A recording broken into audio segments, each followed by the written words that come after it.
Welcome to Cunningham Piano. I'm Hugh Sung, and welcome to my home studio.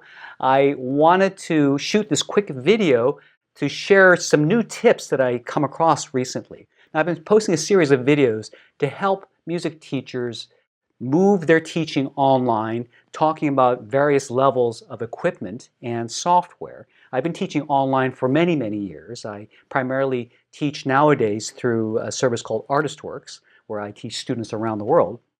So I have some really nice equipment, but I wanted to specifically address some less expensive options while still looking for a way to get the best quality for what you can afford. So my first video talked about 3 tiers, and the highest tier being the best system is quite expensive. It's a bit of an investment. If you can afford it, that's great. Then I heard from folks who said, well, we just can't afford that. Can you show us some cheaper options? So my second video went into cheaper options, just using much less expensive microphones. In fact, the microphone I'm using right now is one of those microphones. It's a Boya microphone. I think it's about $40 or so, and works great. And I'm using this as my input for this Zoom recording. The most important aspect, I think, particularly for piano teaching, for teaching piano effectively, is being able to have multiple views, not just from the side here, but also from above if you can, and even a pedal cam would be nice. And I was talking about some inexpensive, actually, no cost ways. If you happen to have a smartphone, you can use a smartphone as an extra participant in the Zoom lesson by just switching between who is being viewed at any given time during the Zoom video conference lesson. And that's great. Problem is, the phone video quality can be really shaky at best, streaming through like that as another participant. And you have to kind of fiddle around with the settings with the participants to kind of bring that in and out to show that view. So it's not the most intuitive, but it is less expensive. So I wanted to see if I can share a really neat tip of something that I found that can maybe bridge the gap between something that's a little out of the price range and something that's bare bones, but maybe something in between. As you're developing and getting more comfortable teaching online and want to get more comfortable switching between camera views, I want to show you something really quick. I've got a kind of a jury-rigged video switcher. Now, the switcher I use, that I love to use, is the Blackmagic Design A10 Mini. That is wonderful. It's very quick, it's fast, and I can attach up to 4 different HDMI sources, video sources, switch between them in a flash. It is fantastic. And it all connects into my computer, and the computer or the Zoom application sees all 4 of those video sources as one single video source through the Blackmagic A10 Mini. There's a couple problems with that. Number one, you can't get it now. They're all sold out. They're out of stock all over the country, and it's going to be a while before they're available again. Number 2 is also the price. It is an investment. If you can afford that eventually, great. If you want to step up to that, I think I have an interesting stopgap measure that's not as expensive as the Blackmagic A10 Mini, but it has some of the convenience of being able to switch with a physical button rather than having to manipulate the screen in Zoom. So let me go ahead and show you. I'm going to hit this button, and now we're going to show a view of the side here. Hey, take a look at this. So now we're looking at the side, okay, and this is one part of this new solution that I want to show you. This is a basic HDMI video switcher.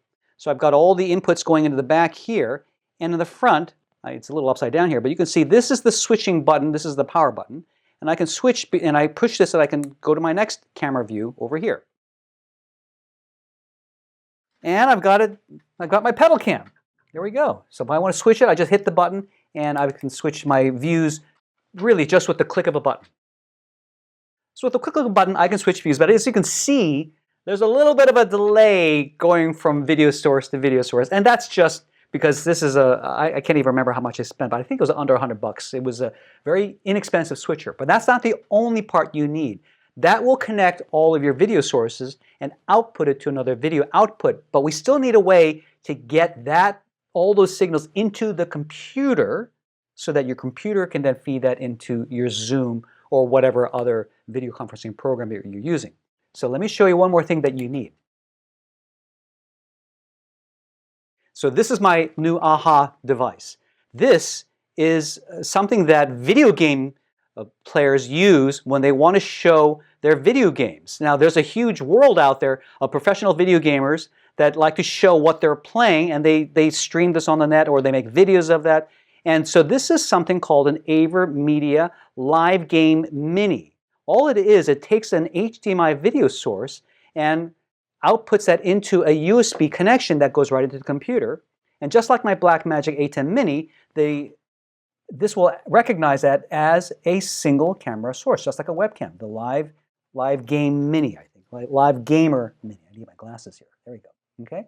And so what you have here is the video switcher, just a very inexpensive video switcher. Get all your video inputs here. I've got 3 cameras. Actually, I have 4 cameras. I'm going to talk about this 4th one in a second. 3 cameras right now going in. The HDMI cable goes out of here and then goes into the input over here. And then this USB cable then connects into the computer, and then I have that running out through my Zoom application. Now, for the audio source, I'm just using the inexpensive Boya microphone right now, and that plugs into the headphone port. And I just need to make sure that I'm selecting that. And I have it same as system. The way you do that, I go into my settings. I'm going to show you my settings over here. Go to your system preferences, go into sound. Now this is for a Mac, of course. And you make sure you select input. And I have external microphone, which is going out of the microphone port, which is the same as the headphone port. Okay. Now, you may want to uncheck this. This is ambient noise reduction. When you have ambient noise reduction, this goes into what I was talking about in terms of the microphone adjusting its level to cut out the background noise. If you're just talking, using ambient noise reduction is great. But if you're going to be playing and demonstrating the music, you want to turn this off so you get the full dynamic range and you don't get that weird volume change when you're playing music. But for now, since I'm just talking, I'm going to turn this on. But for music, make sure it's turned off. I'm going to go ahead and turn this on just for this purpose. So those are the settings. Get that set up, and you can use an inexpensive microphone that goes right into your headphone port. Of course, you have the option of using a USB microphone like I talked about in my previous video as well. So that's the setup, and this whole thing I'm going to estimate is under $200. I'm guessing, maybe less. Okay, the AverMedia thing. Now again, there are many versions of this out. I'll put some links into all these. You have to kind of get these quickly. They are selling out fast. I'm not even sure if this AverMedia gamer device is still available. Yeah, I'm not sure if this is still available because last time I checked, it was all sold out. But I'll look for, all you really need to do is get an HDMI interface. Okay, and I'll have a link to a couple of them. I'll try to see if I can put a couple of links to a few options that I think should work. Okay, but yeah, that's basically it. I was actually originally looking for the Elgato Cam Link, which I recommended to a friend, but they're all sold out. So I got this as another option. So it seems like they all do similar things. So I'll have a couple of these options out there for you. Now, I want to show you one more option. And one of the coolest things that I have with my Blackmagic A10 Mini is the ability to connect an iPad to show the sheet music. I love doing that. I love showing the sheet music. Here's the problem. Let me show you what happens. Now, there's one drawback with using an inexpensive video switcher like I'm using right now. Let me show you. I'm going to switch to the camera view. I'm going to switch to the view. I actually have a HDMI cable going out of this iPad and going into this little HDMI switcher box. See what? I'm going to switch to that camera angle.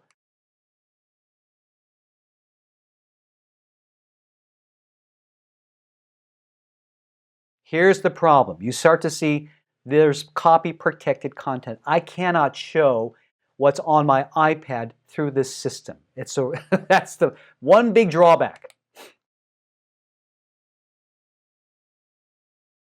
And of course, the delay. There's a little bit of lag hitting this button. It's not as instantaneous as an A10 Mini. So you got a little delay, but you've got the convenience of a button that's easier to switch rather than fiddling around with the mouse. So the second disadvantage is that I can't show my iPad screen through the switcher system.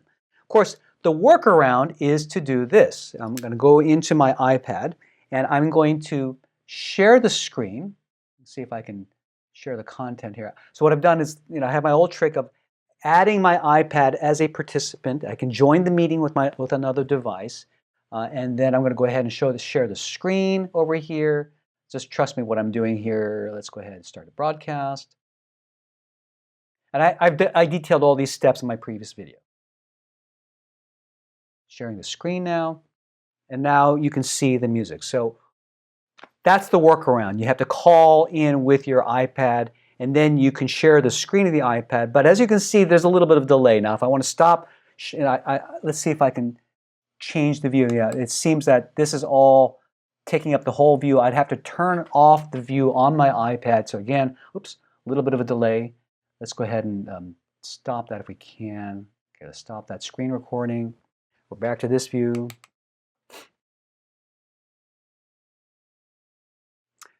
So it's not the fastest system, but I just wanted to point out this is an option. Why would you want to have something like this with the limitations you have? Well, again, you have the option of a higher quality camera. You can get an inexpensive camcorder, and as long as the camcorder has an HDMI output, it's always going to be much, much better to have a dedicated video camera than using a webcam on your computer.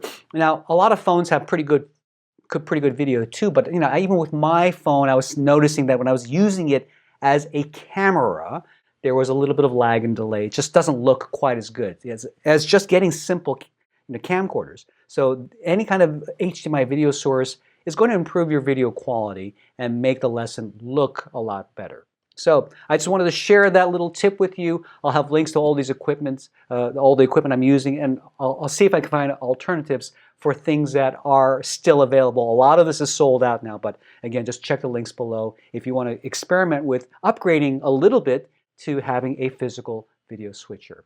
That's it for now. Again, I hope you enjoy my little messy home studio here. Thanks for watching. If you enjoy it, be sure to subscribe so that I can let you know whenever we have new content. For Cunningham Piano, I'm Hugh Sung. Take care, and I'll see you next time.